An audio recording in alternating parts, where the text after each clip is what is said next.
Adesimama ye mamunyina ache ebrem ena ye de anopa no sia kasie ebrewo na ye maye nyina mosanimfo nyina barika da sala barika kade na anopa no sia kasie etwa ne wabufumpa afa sunyane adehye wo entie bi ewo 98.9 na social media handles ahodo di nyina ye twa ye ho ewo ho o subscribe na wa share na afoforo enso etie bi ensem odi kase boyimu akotene ebini enkane mampani dada John Dramani Mahama esrem sejata wodi ato Ghana fo nyina anim se MPP amanyokuo no waye na adwene se efie pinu ene atwenu nan abato no wo beye bukata Odi monyafo Lord Kome eden sembi atudwa efa galamse ho emu nkyeremu ewa ha yede ebebremu na abetodwa se oba asante mantem kropo kumasia emiaye bi wo ho a Electricity Company of Ghana dia tudwa se wotwa nkane animu a adehye no esa kasom na wo so eno so emunsem ewa ha yede ebebremu wei ene afoforo bi ka ho ye dan no kase na ye dia besom anopa no nsia ebremu osei ya aboaji oforiso enimidin ye bre na yentie kase ni mu ensem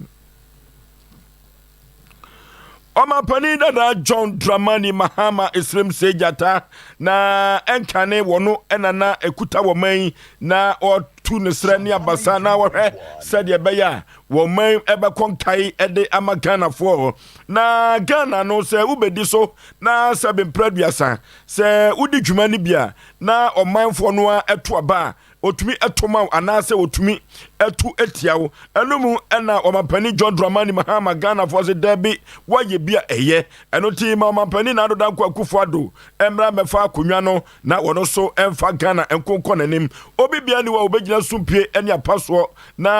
wakatra Ghana for so onto abama no na oman obeka so obemonche no derby obia beye na fam de na omapani dada John Dramani Mahama kotra fie no the derby oman said the Ghana for dane ede ma omapani na adoda kwa kufuado no woman no sabe praduasa said the AC kono driver no ya hwe ye car no ode obeto asante maponkum enunti ye hwe ema ne kobasa enunti John Dramani Mahama said Ghana for ensa for man ensa na onfa Ghana for nkobo asase so enumu enemfie pinu ene adwenu nan abato ye babato no omapani dada John Dramani Mahama said the MPP amanyokuo no se wo yiyi omanfo ema wo mo ekogi dibrebi ewo yisi ho no se ya hwe ye a emfie pinu ene adwenu nan abato no ewiemu beba saa wiemu no a MPP amanyokuo no pese wo wiemu no enunti ena sabrei wode ne nkrofo ewurawuram ewo yisi ho a wompre ene no aprenchina na wone ne fafo anase wone ni koma etwetwe nkomo ewo tema East Central no ena wode ensem wo nyina to dwa se NDC amanyokuo no nyina da omoma wo mo ani ena ho se abo wo ewo baabia wo bia police station biada wo hwe se wo ba fi nani se den samansaman samane tamfunsuo no na aba ye babato no fie pinu ani aduenu nan no wo suru kokroko amanyokuo ye na adwene se aba no obewie mu no won twenne no atwene kyena omampani dada John Dramani Mahama and turned to win this election. We don't want to cheat anybody, and we don't want anybody to cheat us. I know that the MPP is feeling jittery, and that is why they are nominating and appointing their foot soldiers to become commissioners of the EC. But like I said, we're going to be like Azuma Nelson. We're going to take our referee into the ring. When we knock them down, there's no referee who will come and say that we didn't win the election. And when coming to office, I've promised that we're going to amend the constitution. And one of the things we're going to do is that commissioners, people who are appointed to the Electoral Commission, must go through parliamentary approval. We must vet them. If we vetted these people, Dr. Pierre Hine's long record as an MPP foot soldier would have come out. And the president would have been advised to know that that is not a proper person to appoint onto the commission. Aside from that, Parliament has told the commission that if you use only the Ghana card, you're going to disenfranchise people. And yet, I don't know what stubbornness, has possessed that commission. What Beshi is in there, that all they know is Ghana card, that's it. And so they are determined to bring that same CI. When we come into office, we'll do a constitutional amendment that allows Parliament to debate and amend constitutional instruments, so that no constitutional body can just ride roughshod over Parliament. Parliament is the representatives of the people. Any awuti ye eye omampani data John Dramani Mahama Islam say jata was say Enfiam pinu anya duenu nan Ghana debi yantwen ema osukokro kwama nyoko no wonfa nipa nko wurawura yisi ho na aba no onkonko wiem eno nti no NDC achitafo nyinada oma wo mu ani ena ho Abusiafo ya to nsam na so ede amamode ne eboawram ewo ye Raken ofori ata photo sam for the mom no so na kache wapanyi ede atodwa se na nsenga na hase nom empanyimfo de to oba ya se Ghana fo nyina so se be ya yanso kakra ye betimi akoye nim ne yatimi afa ahudie ede ewo sikasem enne achechechema ne ho no wo se nipa dodo na te ho no mo kasa da bi nyamisa Ghana mpanyimfo mo anwene Ghana fo ho ene to na wonom sori a wonom etwebre adehye eno ena ye Raken ofori ata se nipa kwa wo mo kasa nsem no enkebe ya wonom entrance afise yesa na yesa wo mo de ensem bi tutu nipa bi timu a eni kwan sesa ene wase eba enu nti wasre se sansem ni nyina da no obi a obeti bia no fa ne se enye no kre na mmom ehu sede wo mo ye ni nyina no Ghana fo ye de ehu nsem nti ena wonom epepre eniema esa wade nsem wese nyina atudwa ewo Washington DC wabra empanyimfo ya wonom etu agina akwakope eniema eni sika ede abra Ghana fo ewo IMF enhyamudie kese ye koso no ebusia Raken ofori ata ne nsam ekọ so bi no yenkwa ne yenkotie bi is whether we shouldn't pay for what we consume. You know, how much subsidy can you give in any area? But within the fund program is also like a doubling of LEAP, as in the resources we put into the livelihood and empowerment program. I'm looking to increase how much we put into school feeding to make sure that the vulnerable are also taken care of. But I think all of us need to pay our way for everything else that we do. Full cost recovery for tariffs, yeah, we should move towards that. At the same time, you protect the lower band so that you don't deny them water and electricity. But all of us, we should be able to afford and use and pay for it. We should do that from the bank officials, U.S. government, and the fund officials. I'm not sure whether a surprise. I'm very pleased with what it is, but we have as a country worked very hard to get here. Abusiafo ye Raken ofori ata photo sam for the mom may any attending kind of catch to nyina ne se Nyankopon ya dom no to ne mama ye ne a ebrebia eni achi dachi bi no sa to ye a wode aba na sempanyimfo de aba se be ye ne ho be ha ye no ekyekye bi no wono betimi yi nyina afiri ho ama Ghana fo dodo na wo su no so no won bo etimi ato wonom yem Ghana for dodo no anim sem se abra wo mampani na do dankwa akufo ado ochema piosie wabapa Ghana konwa no wobonto ade to Ghana fo nyina anim se Ghana fo nyina nya ne mugidie na wotoaba ede manoa galamse sensem nyina da ebeba wieye every say yankwa ye brentuo ene yensuo nyina da esen enomu na womapani na do danko akufo ado ba ye no wode se yoyo ene excavator hodo nyina da na duru ba bia na wo hye no no na Ghana fo nyina ani tua enti se wo so ekon ade atia galamse no ni nyina wo yoye na so Ghana fo no bi ene o maso aya so brache na ene galamse kura wo hwe ne politicians nyina wo do mo wagim na sansensemi na Professor Frempong Boateng ede edimbi ebatu twa se empanifo ahodo pinu a ewo sukokroko amanyoko nim ede omo agigalanse nim a sabre ensuonsuo ene kwayebrentuo nyinada omo ese no eno na Director of Operations ewo Presidency Mr. Lord Comey ede abatu twa se edia Professor from Pomboaten edia batu dwane nyinada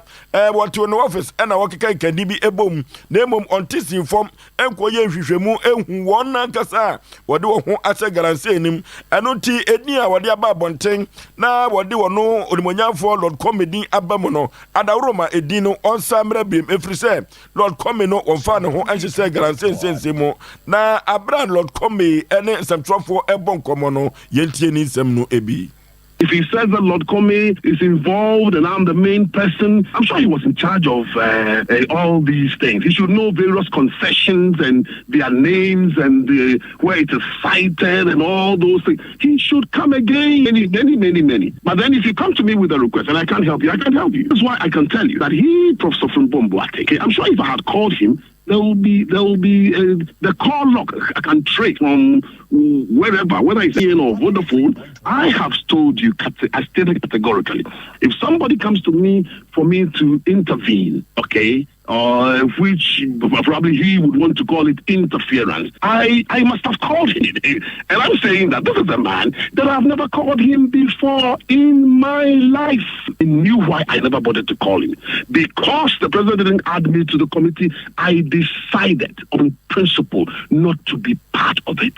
In some allegations earlier on that he had made, and probably these are issues that he can add it on, and therefore we would all be invited, and certainly we would meet him there. If we meet him there and an interrogation, I'm sure there are bodies, institutions in this country who do these investigations and delve it out, and they will submit their reports. Otherwise, we meet in court, for goodness sake. His reputation as a professor, highly respected in this country, my reputation as a politician also in this country needs to be respected. You cannot just go around and be throwing names around without merit, without evidence, wild allegations, and just mentioning people's names. Reputation abam sadia na chese Lord Comedy chese Dr. Frimpong Boateng wanhwe ye osene ni monyama se ni din eno nti wanhwe ye yebehiem ewo court galanse nsensem a Frimpong Boateng ede abatudwa professor wode abatudwa na edin bi a wopiepiem Lord Comedy ka ho no wose entesa papa no kra no oba Ghana ye wo no nyina kra no Professor Frimpong Boateng kra no ofre no ene ni din komo wo telephone so da esi dan ena otumi ede ne din ebegu ne hufi esa ene a wote ye no eye director of operations presidency Lord Comedy ne ena yikotie ye no Ebusia ye monwra mu ewo ensanfo from na breya ya kasa we de wani kyeremu ewo mrahye badwane de ma de hye ye mo keta woni monyafo kwa megape ne nkyan a wano so ede nsam dodo na na etudwane nyina no eye arehosam ya wo kyeremu a enipa bese apem ene ekire ena sabre wo pie mu ewo ne mpesua so ho a wonom so anya baabi fa wonti ento ni nyina no ene se wose eyeti da west no epo no na so ọcha ya ebo apempim ampanyifo abode atua no etimi adwi na gu achese ayiri ede aba enkofo fie no eno ho asem ena wo kan ya wo kyese nsamoni ababedi no ese woni abusua enso ka kire na ne nkyerechemu nyina no ena wo kyese sesei edapade empempem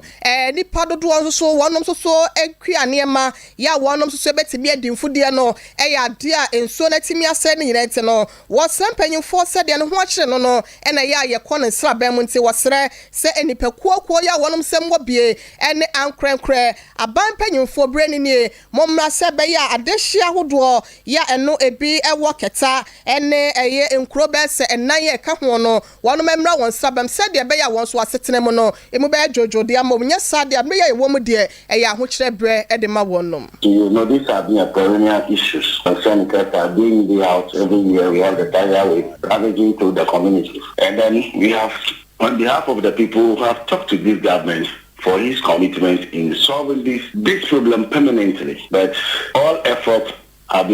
not been fruitful for us. As I speak to you, a lot of communities along the coast, Eta Central,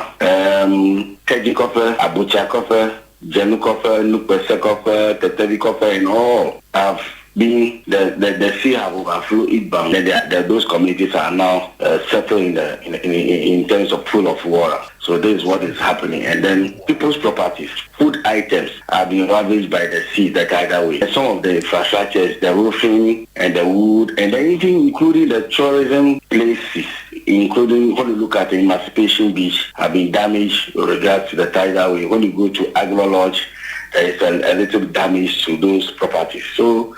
I mean, the permanent solution to this program is to continue the phase 2 of Blekusu stretch of the Keta Sea Defense Project. That is the permanent solution. The sea defense for Keta is, all the way to Blekusu, but the phase 2 supposed to start so that at the end of the day, they can push the sea a little bit, then all the way to Aflao border. That is the only way we can be safe. But if you are doing this knee-jerk reaction, at the end of the day, the problem is still there because we are not solving the problem. Last time we asked questions in Parliament, the Minister for Western House came to the floor of Parliament and then reiterated that they are working on it. They want to do another feasibility study. I know we vehemently opposed to those feasibility studies, and they have allocated 10 million Ghana cedis at the aid of the people, and then we take stock of the effect of the disaster, and then we know the number of people involved and household involved. Based on that, and if any relief item is in, then we are able to sort the people out. The last time Abusiafo panyin ye tin nke wono na oye ma hyebadwane de ma de hye ya wono moketa ene ne importem no wonyafo Kwame Gape na yekọ ekotie nu Yeko Electricity Company of Ghana ECG for akache na adwumaso a ECG ebo edema Ghana no eduru ba bia wokwaduo se wotana na oyi na America na mitai se wode babobo ho a light ya Ghana fo nyina ayuso no wode free wo mo na bosome so a watuaka eno na empempi no Ghana de hye ni bi afa ho se dabi wo free kura no a wontua ni nyina ene se light de na mu eba ye disconnect ne kura no no aka hyem amane ba efiri asante mantem eba ne se wode wani kirem ewa barakase ene bo ho afam ewa asante mantem ha na de hye ni bi se ye twanka ne animu a no omo a do omo tumi no omo akeka ahyem ni nyina ne se wode ka ena adwuma no abetwe afrim eno ne asotwe a ECG ede ema ne customers say wo yes ade no a na ahyew na watumi abetua se de be ya wo benya nkane na adehye no bia wo barekase ne boa ho se dabi omo de omo ani ate ebro so eni nti si atwa nkane animu a na wo mo ade omo pe na wo mo akeka hyem na wo so eyusu ekoba ne sa na adwumakuo ECG no eka soso na wo bo na Ghana for so ebo omo sobo se wo hia nkane papa no de ayo omo adwuma ehemfa no kofa sika na wonfa nkane papa na wonfa emamo yei ama General Manager of Network Project ewa Asante Mantema SBU Mr. Frederick Bediakon and I'm so ama woduru barakase ene bo hono wode enipa aduenu 20 na wachi womo edo ma post for say ekwan ya wafa so na wakeka nkane yi ahyemu yi enso ani ense emfamfata eye kronosem na sankrofo yi omo abo ECG adwumakuo no na ekwan ya ofa so ema ye che womo no Mr. Frederick Bediakon sei na wo chiremu. This is just the tip of the iceberg. There are instances where there are a lot of customers or seemingly customers who think that they are supposed to be receiving bills from ECG because they are customers of ECG, but they are not. All of these ones are also being identified and we would come in to regularize their consumptions and retrieve all the energies that have been consumed. So if you are an ECG customer that is not receiving bills, then the responsibility also lies on you to walk into any of our offices and attempt to find answers as to why you are not receiving your bills. As per our checks, we have about 98% of our customers are receiving their bills. Our exercises that we are doing is to dot the I's and cross the T's and identify those ones and the reasons why some of our customers are not receiving their bills. Panipa wono ene wo Network Project Office or Asante Mantema SBU Mr. Frederick Bediakone ɛna yɛkɔtie yɛ no Ebusiafo afɛ ye bɔwura mu ɛwɔ yɛwura Alankash sabe ya yɛkasɛ ɔno so ani abre so pɛsɛ otu franka ɛde ma MPP so kokoko amanyuko no na wɔde ne tu abo ahyehyɛ mu ɛwɔ atɔyɛ mantam ɛwɔ ɛna wɔkɔɛ wɔde nananom atankonwa bedwa kɛse ɛwɔ hokodi nhyiamu ɛno ɛna wɔnom ɛkyerɛ sɛ wɔnom so so ɛnsɛsi fam ɛbaga na mampanyi na adodanko akufo ado na mamuo mu a ne nyinaa ne sɛ wɔnom srɛ yɛ sɛnka bɛyɛ ampatam wɔ no wɔmrɛ wɔnom cabinet minister sɛde ɛbɛyɛ nananom nyina da soafo ya obetimi adanda no niamani na wadi woniama so ade ama wonum na so besi ne no enya ade a watimi ayesa eno ene ka ho bi ebusua panyin ede ma eye efie no mekire awula agemai wone nananom enyina ekasa ya ma wo mu resa wo ma no disem egu na sumu a wodane ye edifri na no ekire amanse enyina sei yeyi kabineta ehwe man so a say regional balance nananom ne ye yo regional sesa mwaka police aka say manananom ye police musisi ya pra yinka mo bae mo say mo mamo ya mamo 4 more years onyankopon ade ye mamo mo koyi cabinet Ghana cia 80 kwa na 100 kwa western ye yati we obi aka chese nananom abai ba yare shobo because obinum si ye ho akọ politics nti ebe ne so ko sa de nananom mo ye nsoro nko konkran papa na ye to aba ma no oba ha be sreye mo me ko ka ni se bia ni we na afia sa reshobu lidie on kai na western region ya regional ye bu Ghana manya monti ye nka wo aban no mu ye fa ka ye konkran aye bet right say if you western region say basa we ye reshobu kai or cabinet ni and said yet ya so nsuo ya soa nsefo NDC MPP ye hu na mu odu Abusiafo awulai kwame wono ena wono so ye abusua panyima atoya matamu na nanom atankonwa bedwa wonom efi kase no ena wode ensemi etudwa na enu achi no yewura Alankash wono so ede kakra eto aso ena wono so ekire se de na nanom akanyina no eyade a wate na de ode ka ho de abusua yenkwa homa no so na yenko enkotie yebi kan se samisha the person you Sompa so na face so the account you so no you said na now we say mama ye quality na so you say Ghana has say we be abokobia ohire wo na ohire bo ekura ase no na owo so na ehwe chire ma aban no yes ye mo ye quality anam ye mu say e kakra bia ye na pon wa da ye ko da ye man ni ti no ma wo se ni na budi so ye ti a madawo ma enye ba omeni en ma ba twitwi sa anko wo ani se ni se mo ye David se bi o se mo ye quality ti abano e mo to aba Demo obia o se opese obi man so na otwen wa betra kunya no so ansana wode na na se enkeli bibinia lekoi ade se do ye na do do na so bo pa ya mai demo media na se ni mama do no ni cha ma ya pese ni no bi sa ta ho na se ade popia e betimi abo Menyan ko me nimro kwa no na pe ya twiti se de be ya se nya me ma do na oye mihira na ye bi sa twiti ne mam de di kan wo ye ko mu na ni o che susu ya na mi asa hira ma be bi mampania na se me no na ye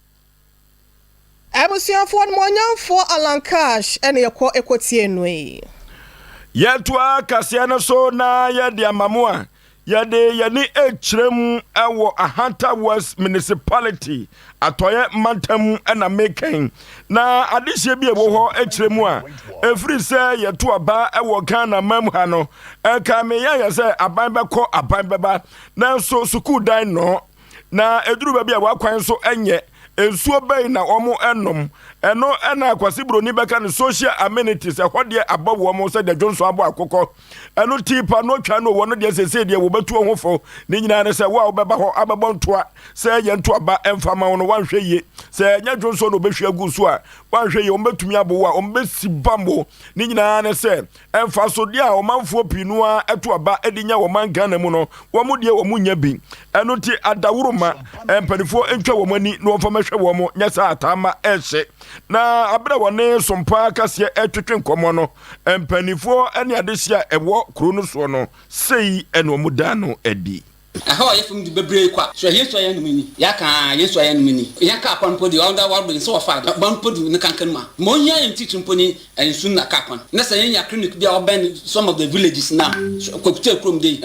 be se bi wa awo kana dan na in what to trouble do e push na ko e bia kejebu asa na nya dem health center bi akwa no do e bia ni ho nti wo botu abon na won bon kankan ye dame basa won bon no ya poncho village ka be ya wo mu no ha yi o content Coco says 3 papa Coco says 3 papa am the one so be one village in kase kitikiti nso Coco says 3 want to know why into one boy anta west am no be the one boy my so ye tumi anya ria mu na anya eduma no mo so banche nya na brother nya na tezi no wose anoma teacher days man webu na wala entum fa nya ma mfa abobo ya but 200 say be na be so kura na abo na ofan emimi no no mumi na na onye kura nti mo bomod na mo bra ye ho bobutum abo ebe manhole ebe ho ma ensubu o manhole mohole sabade ensu kakra na ya no na ha de ye ba ha no ye kura so na aha we bibia na ni na bugu sulumu kanka we spray one pokra na ni hime bugu sulumu na so ye edugu so na ho kaka da ma nti mo bomod na mbo he kakra sisi so ni kon bi ya ha aye fuma ejoko eye bibia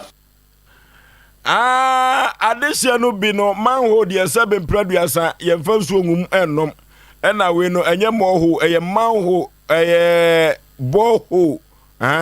said we sike kan wan hwe manche mu a wo wonte ase adesia ewo anoma wo bidi ahanta West municipality atoye mantam mu said the social amenities abo wo mo said the jonso abo akoko no na watonkra ede ko abankesim se adawroma adodanko akufo ado bra wonsra bem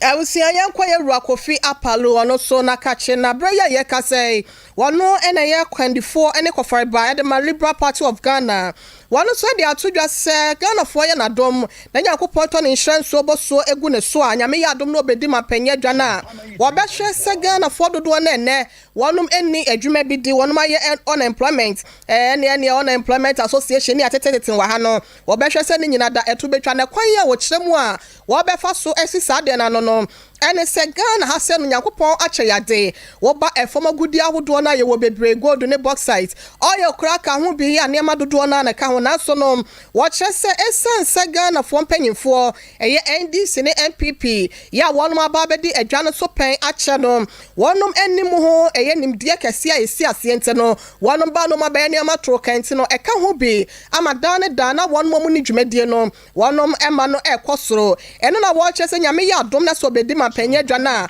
wo be hwese bauxite refining factory no wo betimi SCB wa hasenum na afenso wa hwese Ghana ya oil nya nyankopon edi amaye no wo betimi adane dane ne emani na etimi adidwuma e wa hatitu se be ya Ghana fo mebru dodo na no wonum betimi enya dwumadie kese bi edi wo wabrabo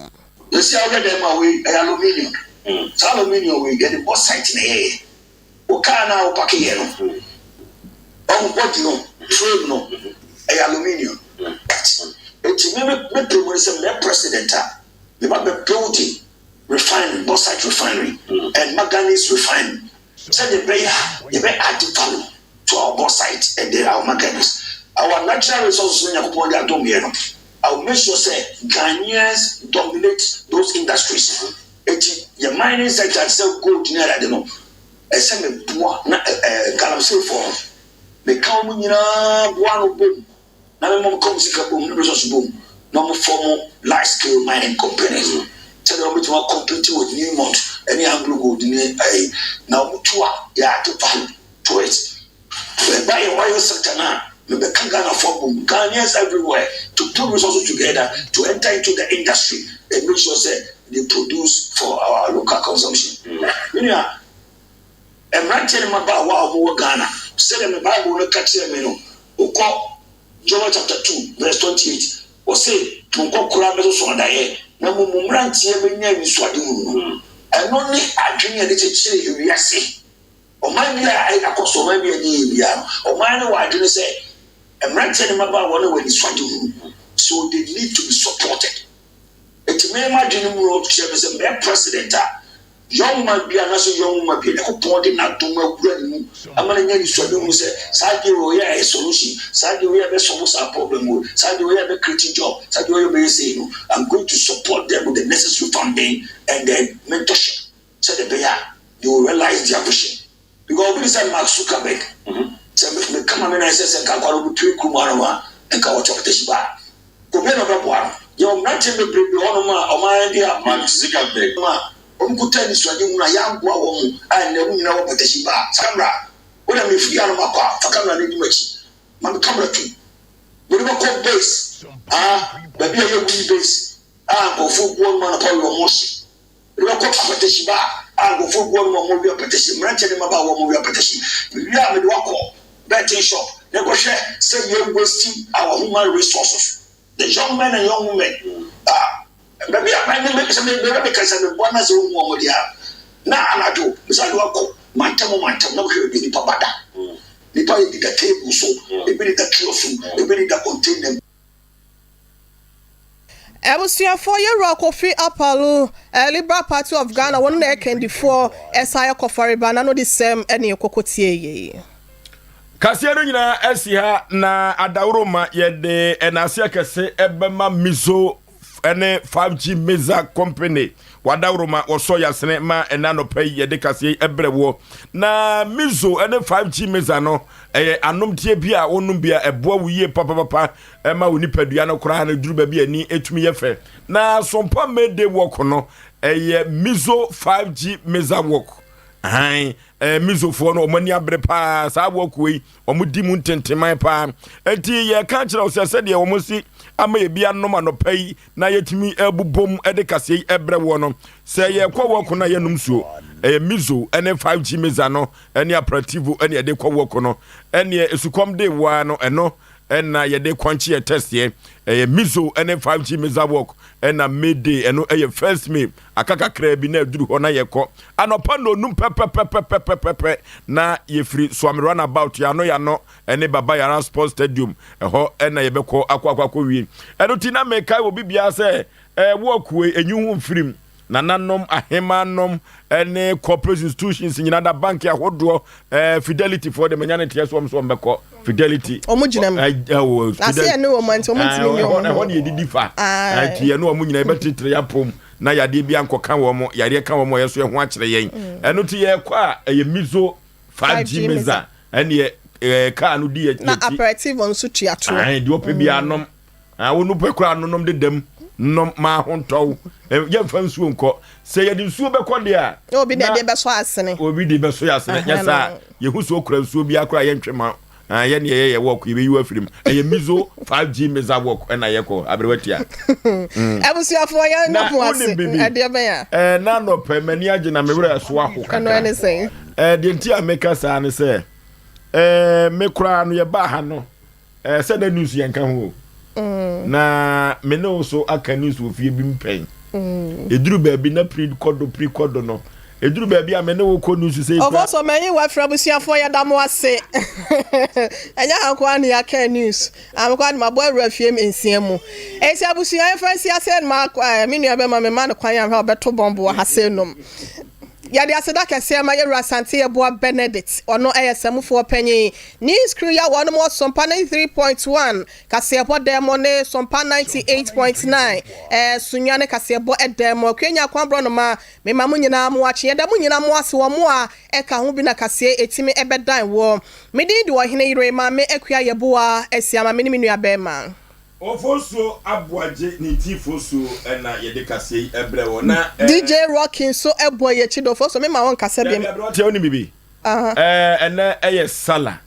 ye ma ye nua musrami fo nkoda no eduru ba bi a se do musi twi moto no enkosi anwumere no bonse eno de ye ka anyeye watima se we ha de menka ko nyame na so wa no na ma ka meka ma adwen na ya nsre se ye nwane musrami fo nkoda no penifo de mpempi ya no mu ofie enkoda no omuto omuwase na akom kire no mo de aba wie ye ne freso ya tiatin kan boni bia yɛsrɛ say ɔmoma ne nkɔ awie dwo. Okay. Na ye gyina so ma sister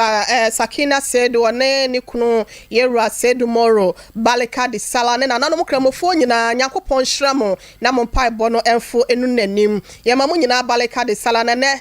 sister Fia Sakina said one ne ra Mr. said tomorrow mo ba penyo piesie ya ya friend say Osman said